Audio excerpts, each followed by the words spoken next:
Yo, yo, yo, it's your boy Timbo, and today we're doing a review of the new NBA Youngboy album. Or, it's not even new, it came out in April. But I thought it might be a good idea to kind of go back on it since he released the Reloaded album, which basically means he got like 6 more songs on there. But I wanted to go back on it because back then I didn't have a fucking YouTube review channel.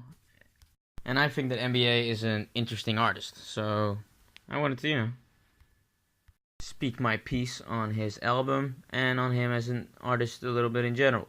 So, let's go. The name of the album is Until Death Calls My Name, and I'm a little torn on the title because, on the other hand, it's sort of like a basic title, like 50 Cent has done this, and like pretty much everyone has done this one, like, I will do this until I'm going to die, and you can say that in like 6,000 different ways. But there's nothing wrong with it. And he also talked about being depressed. I think he was talking about how he wanted to die and stuff like that. So maybe this is something that's been going through his mind for a long time. So then I guess it makes sense, right?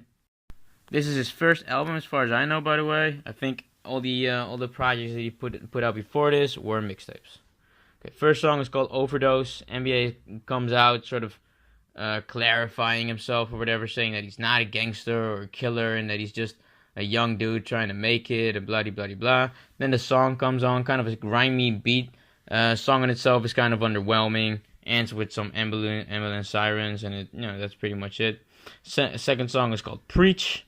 This is more like an NBA Youngboy type song, with a bunch of like high-pitched synthesizers in it, and it was sort of like a new school beat with a piano in the back. Of course, you got the classic, NBA Youngboy hook in there. This is a child of a story from the streets, and NBA Youngboy knows how to do those hooks, so it all sounds pretty okay. Nothing. This song isn't really that special, and isn't really that crazy, but it also isn't that bad either. The first song is called Diamond Thief Samurai. Love the fucking title of this song, Diamond Thief Samurai. The beat is actually kind of meh to me personally. And the hook is kind of annoying as well. NBA does give a shout out to Puck here, and I just like it when young dudes give a shout out to Puck because too many dudes are hating on Puck for no reason. So I like that NBA Youngboy can keep his respect on that issue. The other one had more of like a synthesizer piano in there. This one has more of a normal piano in there, so I guess that's a change.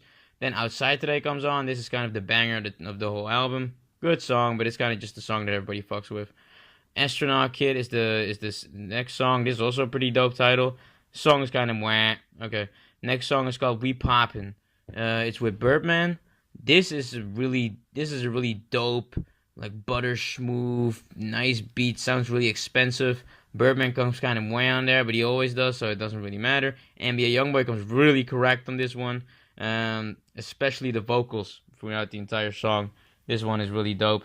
Then Solar Eclipse. I've heard this one before, but this song is also really, really dope. Same sort of thing. NBA Youngboy comes really correct on this one, especially when he vocalizes for the beat. You can hear that this is one of those songs that NBA Youngboy himself likes to go on because you can hear it in his voice. This one feels natural to him. Next song is called Villain. This song's kind of dope. Sounds very dangerous. Got a really like G-ass monotone like synth running through the back, sort of like an old West Coast synthesizer, just making the beat sound more dangerous, but then a little different. Sounds really dope. Next song is called Traumatized. I'm a little torn on this one because the song in itself is kind of dope. The beat is something different, more high pitched and more poppy. NBA Youngboy talks about being traumatized, and that's something where I'm like, okay, well, I can see that. It seems like this kid had a really tough childhood, so I'd like to hear him talk about it, but he doesn't really. Like, he comes on it for like a couple of seconds, then he keeps going talking about chicks and cars and all that other stuff. And I was more, interested. If you're gonna call it traumatized, then I would love to hear what you have to say about all of that. You know what I mean? But he just, he sort of just puts it all away and just starts talking about drugs and shit like that. And I start thinking like, maybe that's sort of the problem, but it doesn't really make the song much better. Next song is called Worth It. This is really like one of those soulful NBA Youngboy tunes. Soulful piano in the back. NBA Youngboy doing a bunch of really dope vocals.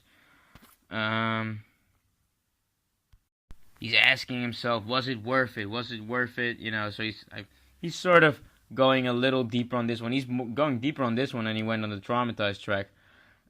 This is the kind of song where you just listen to with some liquor, you know what I mean? Some scotch. This is kind of a dope song. Next song is called Right or Wrong, kind of a whack song with a really whack Future verse. You know, Future has becoming really whack on a lot of verses, especially the Redemption album with J Rock. That was a pretty dope album, but Future came really horrible on this one. So on that one, in this one he comes slightly better, but it's still, you know, I'm not a huge Future fan, so maybe it's just not for me. But I didn't like this and this song and this Future verse. Could have done without the whole thing. Next song is called Public Figure. This kind of a different song, different type of beat. Youngboy, this song it sounds different, but it's not really that amazing or something that we really have to talk about. It sounds better without Future, this whole thing, because Youngboy just comes on his own in this one, and it sounds better when he's just on his own. Really, he can hold a track, so that's not a problem with Youngboy. So, you know, this sounds better. Nothing amazing, but better. Youngboy talks about black Egyptians through the track, so that was kind of funny to me. Woke Youngboy. I'd love to hear some more about it. Rags to Riches is sort of the same old shit. Nothing bad about it. Nothing great either. Next song is called Run It Up. This song is pretty dope. This song gives me a hype fucking feeling. I can't even really explain the beat. It's sort of like a mysterious beat with like a bunch of like very low bass harp sounds, but it sounds really dope. And Youngboy actually comes different on this track because on every track, Youngboy most of the time comes pretty correct, but he sort of just has this thing that he does. And on this one, he kind of changes it up and makes himself sound even more high pitched than he usually does, and spit even faster, and has a sort of like a different flow. Actually, more of like a twisted type flow almost, kind of. It sounds pretty dope. This song to me might have even been the best song on the album. Now, on the original album, I think he pretty much ended it here, and that's, if you ask me, probably the best way to end it, because, you know, at some point you're kind of done with it, especially when you want to, you know, if you're someone who wants to just keep listening to Youngboy songs, there's nothing wrong with that. But as an album, as something that a compact thing that you put together at some point has to be over. You know, at this point we've kind of heard it, and we're kind of cool with this. But you know, in the reloaded version, he keeps going. My next song is called Rest in Peace with Offset.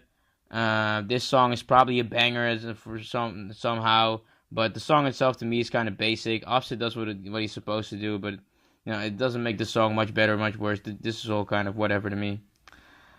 It's probably gonna work though. Next song is called Rich Nigga. This is actually kind of a change up. I liked it, even though this to me is not even an NBA YoungBoy song. This Rich Nigga is with Lil Uzi, and Uzi comes. Sometimes he does this. Most of the time, Uzi comes with his high pitched turn up shit. But then this time he's actually coming almost on his Philly shit. I would say pretty much on his Philly shit. And you know, he's done that before, like on the Who Run It freestyle and other stuff. And he's doing that here, and he also tackles the hook, and he all does it pretty correctly. And the song is pretty dope, but I don't even remember NBA YoungBoy on this track. So this is really just a Lil Uzi track, but I mean, I guess it's cool, just for the entire thing. This song is pretty much like, this should have just been called Rich Nigga the Interlude, and then you just hear, you know, performed by Lil Uzi Vert, and then you just hear Lil Uzi do the thing, and then after that, NBA YoungBoy comes back. Next song is called Thug Cry. This is sort of a fake deep song to me. Kind of sucks to me because NBA YoungBoy, even though he doesn't talk about a bunch of stuff, most of the time his stuff does feel kind of genuine. And on this song, to me, didn't feel that genuine. It just sort of seemed like he was just continuing the way we're doing this now. Bunch of hype track, bunch of sad tracks, bunch of bloody blood tracks, bunch of diss tracks. Next song is called Through the Storm. Sounds more like his old stuff, dope NBA YoungBoy beat. Comes correct, does what he does, you know, best, pretty much. This is one of those better songs, probably, Through the Storm. Next song is called Genie. Apparently, this song is so deep that NBA YoungBoy has to warn us before it, but it's not really that amazing for me personally. I think all these other songs before were better. He should have just ended it here. He says Free Kodak and talks about how he talks to Future. I guess that was sort of interesting, but except for that, it's kind of whatever. Last song is called Love is Poison. And this is like a love song. I wasn't really in love with it, but I kind of grew to despise it a little bit, because if you really think about it, he's probably talking about his ex-girlfriend that he pretty much body slammed through the ground. I think he got away with it. So like, let's just keep it for what it is, right? Let's not go any farther between it. He's talking about how this chick done him wrong and blah blah blah. I'm like, dude, you're rich. Just get over it. Move on with your life. Keep going. If you're able to make some really dope, thoughtful music about it, do it. But this song is kind of a moi, and it's sort of a whack way to end the entire album, if you ask me personally.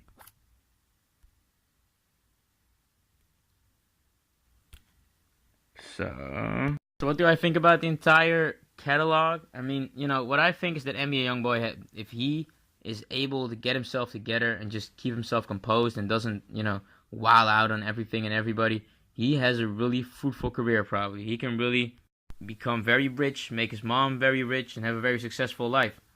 He has a flow and a way of doing things that's different from other artists. He's just different from other artists. If you want an NBA YoungBoy type thing, you have to listen to him. You can't listen to anybody else. And that's very rare in this day and age. And it's also kind of rare because he does have sort of a new futuristic sound that sort of does match up with a lot of other artists, but it's just different. So you do have to listen to him if you want an NBA YoungBoy type sound, which makes him special, I guess. So I guess NBA YoungBoy is special, but at the end of the day, he's not really. He's really musical, and you can tell. And he's also pretty talented. He can rap. He's a good vocalist. He can do all these things, but he's not the most intelligent music wise, I guess. Musically, he's not the most intelligent dude. He's just really talented, and he has a knack for it. He just has a knack for it. At the end of the day, I think if somebody wants to make an album with Emmy Youngboy, you really have to hold his hand and just really tell him what to do, pretty much, because he doesn't know how to structure a song. He doesn't know how to structure an album. He doesn't know how to do any of these things. He does know how to make a banging mixtape. That's pretty much what he's been, grown up to do. That's how he got his shine. That's how most rappers blow up, and that's just what he's been doing, and that's what he's been he keeps doing, and he keeps doing best. I'm sorry. So this album to me basically is just like all those mixtapes, if you ask me. The only thing I guess the quality sounds a little better, but I mean maybe that's even a stretch, and so I guess the production is a little better, but so a lot of the production is kind of boring, and it's just too long. That's really the biggest flaw in this entire thing. So I guess what the biggest problem is with NBA YoungBoy is that there's not really any progress, even though it's not that horrible, because he started off with a lot of talent, and he started off with a lot of just raw potential. So that does make up for it. So that does matter. Even though this project wasn't bad at all, I liked the project before, what he did before this, a lot better. I forgot what the mixtape was called, but the one with number 9 and the Dark in the Light and No Smoke, blah blah. All YoungBoy, that was it. I think that was probably his best work up until now. It was just pretty much what he's doing on this one and what he's always been doing. But that was just the one where I think he has the most quality content. This one wasn't it, and it's his album, so that kind of matters. But at the end of the day, if he keeps doing what he's doing, it's obviously gonna work, and it's obviously gonna be successful as long as he keeps putting out music at a rapid rate. Because that's a lot. I think that's a big reason why people fuck with him. At the end of the day, this album was dope, and just like most of NBA YoungBoy's projects, but it wasn't that special. So I'm giving this 7 minus, just like the last one, 7 minus, because it is good. Like it's not, it's just up to standards because this is what people want from him. There's no progression at all, so I can't be really hyped about it and give it like a 7 or an 8 or something, which I would want to do. But yeah, what do you guys think? Do you guys like it? Do you guys think it's just too repetitive? Let me know. Like, comment, subscribe. Peace.